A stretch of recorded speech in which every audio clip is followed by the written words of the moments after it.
warm, dry weather is the ideal time to harvest grass for silage.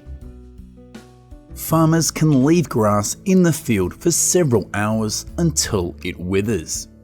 This reduces the humidity. The grass is then collected and piled in a pile in the farmyard. These machines compress the grass tightly to remove as much air as possible, or roll it into large bales. Whatever method is used, the fresh grass will be covered with a plastic sheet and sealed to remove as much oxygen as possible. Over several months, the bacteria in the grass will ferment effectively. Harvested grass can also be dried in the field.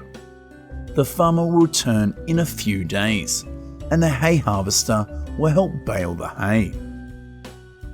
Farmers collect and stack bales with just one tractor, while significantly reducing the pressure on fields from moving heavy machinery.